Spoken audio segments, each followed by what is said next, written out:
The town of Oakhaven, nestled deep in a valley that seemed to perpetually hold the evening shadows, was where Ray Culhane had finally run out of road. His beat-up Ford had coughed its last by the town's rusted welcome sign. Oakhaven, we weave our future. A bitter irony given that Oakhaven's future seemed to have been woven, frayed, and discarded decades ago. With $57 to his name and a gnawing emptiness in his gut where his last decent meal should have been, the imposing, multi-story brick edifice of Hargrove Textile Mill felt less like an opportunity and more like a final, grim penance. Hargrove Mill was a relic, a colossal brick-and-mortar dinosaur from an era when Made in America meant something more than a faded slogan. Most of its vast, echoing floors were dark, windows like vacant eyes staring out at the dying town. Only Section C, a cavernous wing on the ground floor, still hummed with a semblance of life, a skeleton crew running a graveyard shift to fulfill some obscure, probably last-ditch, government contract for coarse industrial-grade canvas. Ray, desperate enough not to question the particulars, took the job sweeping floors and humping material bales from midnight till dawn. The other lifers on the night shift were a collection of ghosts themselves. Gus, the shift foreman, was a stooped man with skin like old parchment and eyes that held the accumulated weariness of 1,000 sleepless nights. Then there was Peters, a younger man already old before his time, who chain-smoked by the loading dock doors, staring out at the black, oily surface of the Blackstone River that snaked past the mill. And a couple of others, silent and shuffling, who seemed to communicate more through shared uneasy glances than actual words. They were a tight-lipped fraternity, bound by the shared experience of existing in Hargrove's nocturnal belly. The work was mindless, the pay barely enough to keep starvation at bay.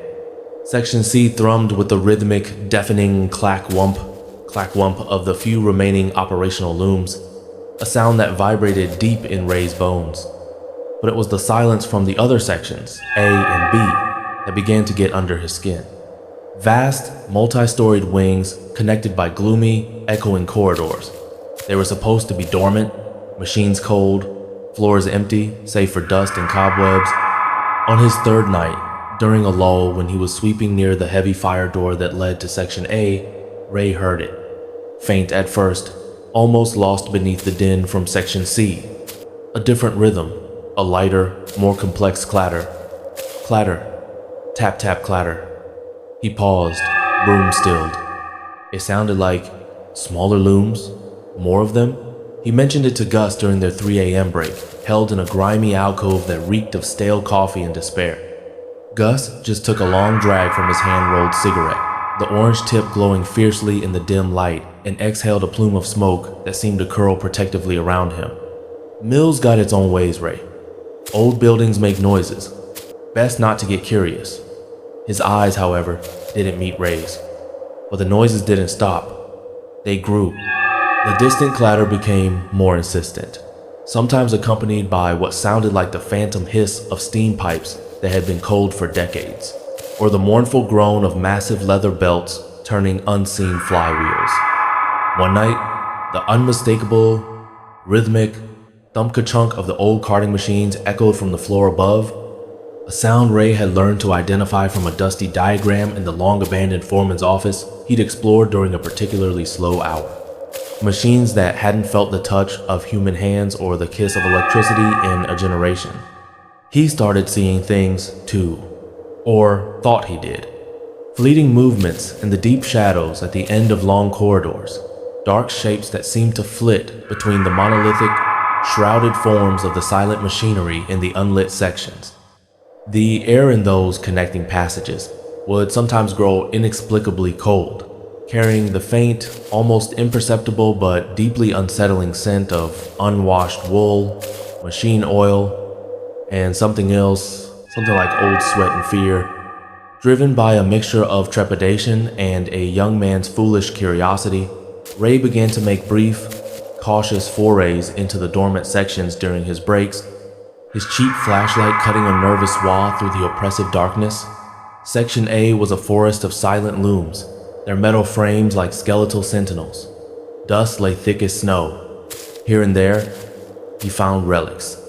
A rusted oil can, a child's crudely drawn picture tucked into a broken window pane, a single, worn work boot lying on its side as if its owner had simply vanished into thin air.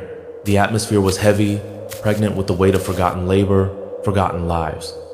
One night, drawn by a particularly strong chorus of spectral activity, a cacophony of clicks, whirs, and thumps that sounded like an entire phantom shift in full swing, Ray pushed open the massive, groaning fire door to Section B. He'd never dared go this far. His flashlight beam pierced the Stygian gloom, and his breath hitched. For a horrifying, elongated moment, the vast, cathedral-like space beyond wasn't dark. It was filled with a dim, pulsating internal luminescence, a sickly greenish-yellow glow that seemed to emanate from the machinery itself. And the looms, hundreds of them, stretching away into the impossible distance, were moving. Not erratically, but with a ghostly, synchronized, terrifying precision. Shuttles, weaving with threads of shadow, flew back and forth. Gears turned, drive belts slapped, pedals rose and fell. And among them, indistinct figures, hunched and tireless, tended the spectral machines. They were tall and gaunt, their movements jerky and unnatural, their forms defined more by the absence of light than by any discernible features. They didn't seem to notice him, entirely absorbed in their phantom, unending labor. Then, as if a switch had been thrown, the internal glow died, plunging Section B back into absolute, suffocating darkness. The sounds of the phantom machinery cut off mid-clatter, leaving only the frantic pounding of Ray's own heart and a sibilant whisper that seemed to curl around him from the stale, cold air, a chorus of voices, dry and rustling like old parchment. More! We need more! The pattern must be complete. He stumbled back into the relative sanity of Section C, his face chalky, his hands shaking so violently he could barely hold his flashlight. He found Gus by the loading dock, staring out at the Black River. The mill, Ray stammered. It gets hungry sometimes, doesn't it? He was repeating words Gus had mumbled on a previous night, words he hadn't understood then. Gus turned slowly, his eyes like chips of granite in the dim light. Hungry for the work, yeah, he said, his voice flat. Always has been. This place was built on work, Ray. Non-stop, round the clock. When the orders dried up, when most of it shut down, it didn't like that. It still remembers. It still wants. Wants what? Ray managed, though a cold dread was already coiling in his stomach. The rhythm, Gus said, looking back at the dark maw of the mill. The noise, the feel of it all. It wants to be what it was. And sometimes, he paused, and the shiver Ray had never seen before ran through the old man. Sometimes it gets hungry for other things to make that happen, to keep the old patterns going. Ray didn't ask what those other things were. He didn't need to. He'd seen the dedication in the eyes of the spectral workers, felt the insatiable demand in their whispered chorus. He started to notice the old-timers more closely, the way they'd leave a small offering of tobacco or a piece of their sandwich by a particularly temperamental machine in Section C before starting it up, the way they'd avert their eyes from the dark doorways leading to A and B, the way they never, ever worked alone if they could help it. The contract for the industrial canvas was due to end in 3 months. Section C would fall silent too. Ray looked at the hollows under Gus's eyes, at the tremor in Peter's hands, as he lit another cigarette. He thought of the vast, dark, waiting sections of Hargrove Mill and the tireless, shadowy figures tending their phantom looms. He thought of their whisper, more, we need more. He was new, but the mill was ancient, and its hunger was patient. He was just another thread, he realized, being slowly, inexorably woven into its dark, unending pattern. There was no quitting Hargrove Mill. Not really. You just became part of its history, one way or another.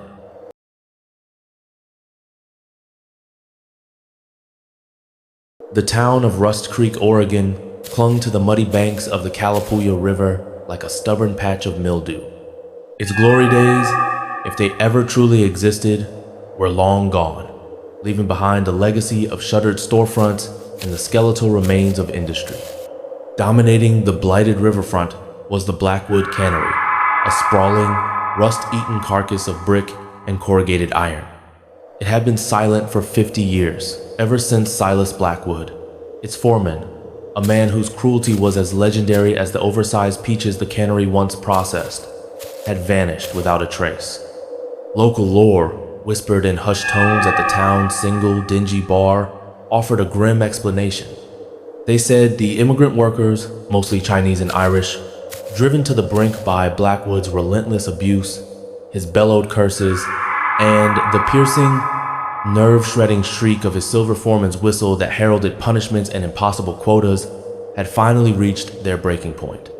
One sweltering August night, during a mysterious power outage, they'd supposedly enacted a gruesome form of justice, feeding Silas Blackwood to the very peach-pitting machine he'd often threatened them with.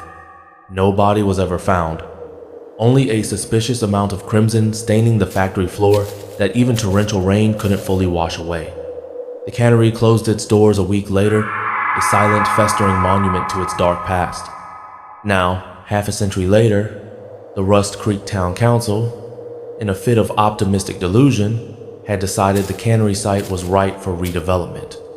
Leo Maxwell, a young, ambitious safety inspector from Portland, armed with a degree in structural engineering and an innate skepticism for small-town ghost stories, was contracted to assess the condemned structure.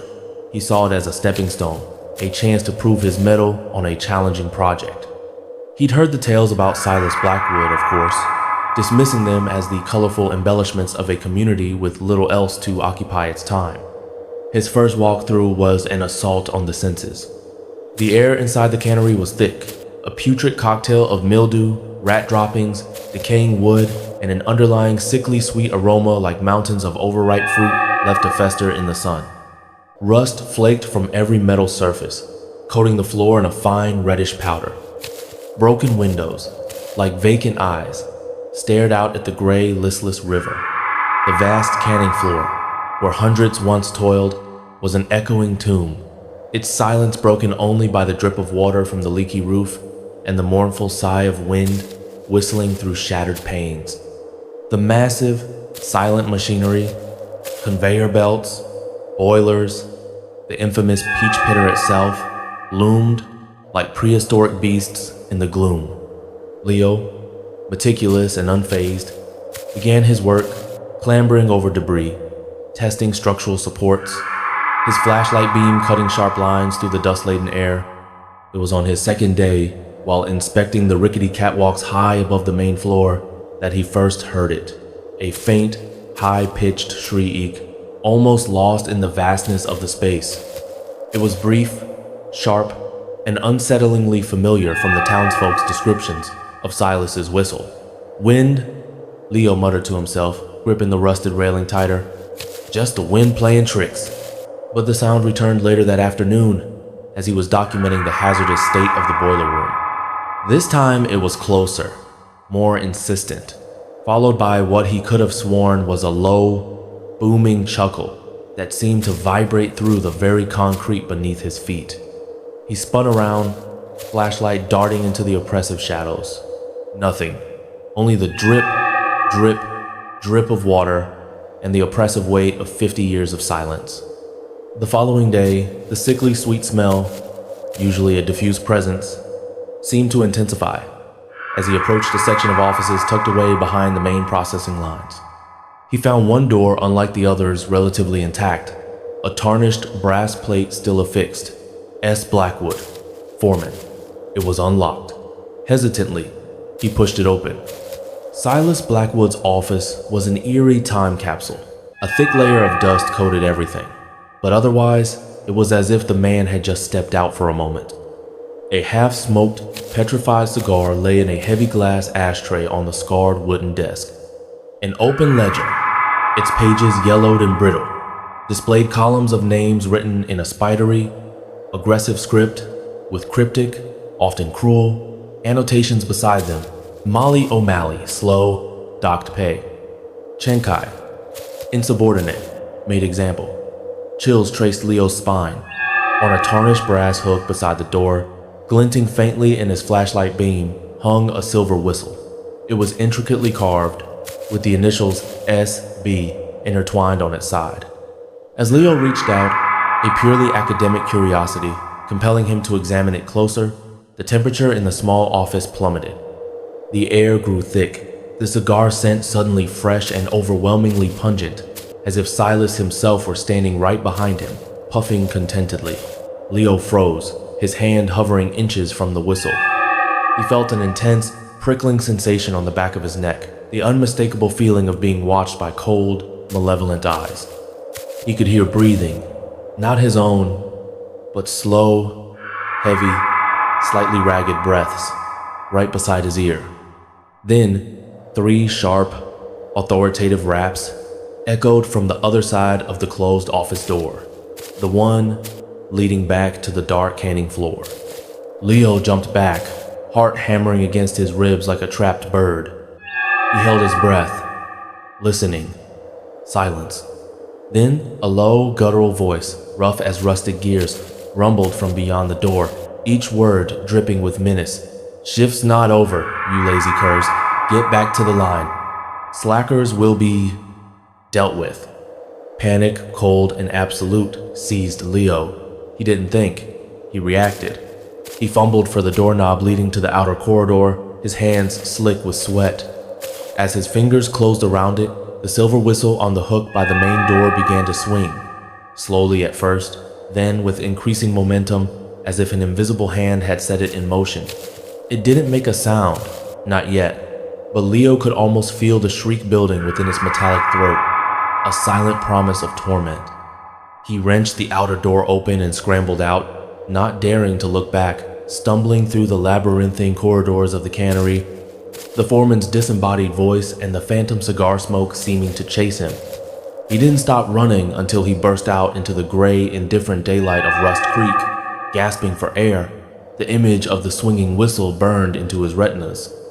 Leo Maxwell filed his initial safety report, a dry, technical document that made no mention of spectral foremen or self-propelled whistles. But he refused any further assignments at the Blackwood Cannery, citing unforeseen structural instabilities and atmospheric contaminants. The town council was annoyed, but Leo didn't care. He left Rust Creek the next day, the faint, imaginary scent of rotting peaches and cheap cigars clinging to him like a shroud. The Blackwood Cannery remained by the river, a silent, brooding edifice.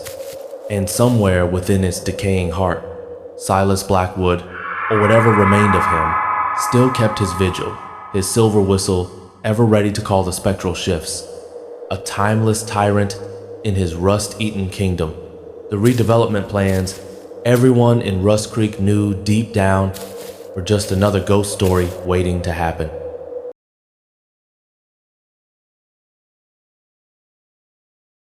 Oak Haven, Pennsylvania was a town slowly drowning in its own past. The coal veins had run dry decades ago. The steel mill upstream had rusted into a jagged skeleton, and now Blackwater Creek, which snaked through the valley like a greasy, black ribbon, carried their toxic legacies. Frank Hemlock, 63 years deep into an Oak Haven life, knew the creek's moods and its poisons intimately. He, like many of the remaining townsfolk, carried its signature, the persistent Oak Haven cough, and patches of eternally itchy skin that no cream could soothe. For 40 of those years, Frank had worked at the Purity Flow Filtration Plant, a grim, brutalist concrete monolith squatting on the creek's edge, its supposed purpose to scrub Blackwater's sins before it fed into the reservoir that supplied Oak Haven and the towns further south. Frank knew the Purity Flow plant wasn't just a building. It was a living, breathing, often cantankerous beast. He knew the sigh of its aging pipes, the arthritic groan of its conveyor belts, the peculiar hum of its mostly automated systems. He'd lost his wife Martha to a cancer that the doctors had vaguely attributed to environmental factors, and he often wondered if the plant, or the creek it ostensibly purified, had played a hand. The heart of the plant, its dark, thrumming core, was the primary filtration unit, a colossal, multi-story concrete housing windowless and largely inaccessible. Inside, layers of sand, gravel, activated charcoal, and what the company manuals cryptically referred to as proprietary biological remediation agents supposedly did their work. Full maintenance was a rare, dreaded affair, requiring a near-total shutdown and entry into places Frank felt no sane man should go. Lately, the filter, as he simply called it, had been more agitated than usual. Its deep intestinal rumbles, once sporadic, had become more frequent, evolving into slow, rhythmic pulses that seemed to make the very foundations of the plant vibrate. The automated sensors in the control room, monitored by a rotating shift of two other aging technicians who mostly slept or read dog-eared paperbacks, consistently showed the outflowing water meeting EPA standards. But Frank, whose hands knew the feel of truly clean water, noticed things the sensors missed. The purified water emerging from Purity Flow had developed a faint, almost imperceptible sliminess, a subtle, sweetish, organic scent that tickled the back of his throat and made his skin crawl. He'd seen fish in the discharge channel downstream with milky eyes and strange, tumorous growths. The algae bloomed in unnatural, iridescent colors. The storm that hit Oak Haven that October night was biblical. Wind howled like a tortured soul, and rain lashed against the plant with the force of 1,000 angry fists. Around 2 a.m., alarms blared through the mostly empty facility. The main intake pump from Blackwater Creek had seized, choked by debris or something worse. Henderson, the younger technician on shift with Frank, a nervous man prone to jumping at his own shadow, looked utterly panicked. "Someone's gotta go down to the sub-basement, Frank. Check the primary valve screen. It's gotta be you. I ain't going down there, not in this." Frank didn't blame it. The sub-basement beneath the primary filtration unit was a place of primal dread, even on a calm day. It was a cramped, dripping labyrinth of ancient pipework, perpetually slick with condensation and unknown seepages. The air thick with the smell of rust, mildew, and the ever-present, cloying sweetness that seemed to emanate from the filter itself. He'd always felt the massive weight of the filter above him down there, like being trapped in the gut of some sleeping behemoth. Donning heavy rubber waders and a flickering headlamp, Frank descended the rickety iron ladder into the Stygian gloom. The roar of the storm outside was muffled here, replaced by the drip, drip, drip of water and a low, resonant thrumming from the concrete belly of the filter directly overhead. It was louder than he'd ever heard it, not just a mechanical vibration, but something more organic, like the slow, rhythmic contraction of a colossal muscle. The floor was slick with a black, oily slime that sucked at his boots.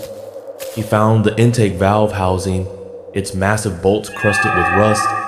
As he worked, wrench slipping on corroded nuts, the filter above him let out a prolonged, guttural groan, a sound that was less like settling concrete and more like a vast creature stirring in its troubled sleep, shifting its immense weight. His headlamp beam caught a network of hairline cracks spiderwebbing across the sweating underbelly of the concrete housing directly above him. Cracks he was sure hadn't been there during his last inspection years ago. From one of the larger cracks, a dark, viscous liquid was slowly, almost languidly, seeping out. It wasn't creek water.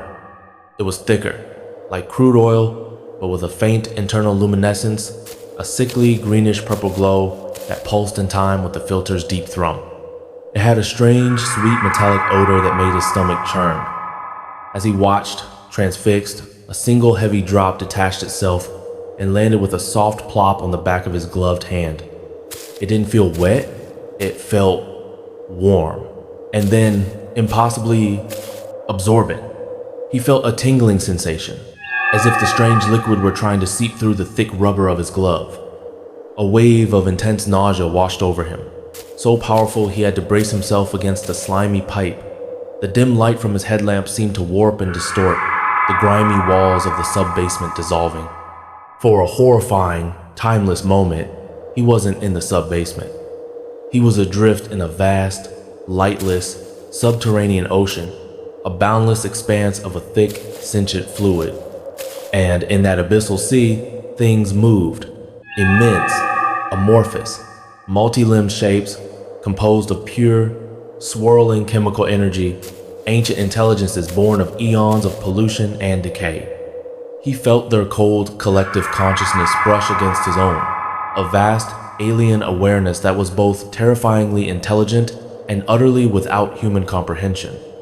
It was the concentrated essence of Blackwater Creek's long history of poison, given form and will. Frank cried out, a choked, terrified sound, and scrambled back, tearing his gaze away from the seeping crack. The vision, if that's what it was, shattered, leaving him trembling and gasping on the slimy floor of the sub-basement. Above him, the primary filtration unit let out a long, shuddering exhalation, a deep, resonant thrum that vibrated through Frank's very bones, a sound of profound, almost orgasmic satisfaction. He fixed the valve, his hands clumsy with terror, then fled the sub-basement as if the hounds of hell were at his heels. He didn't tell Henderson what he'd seen, what he'd felt.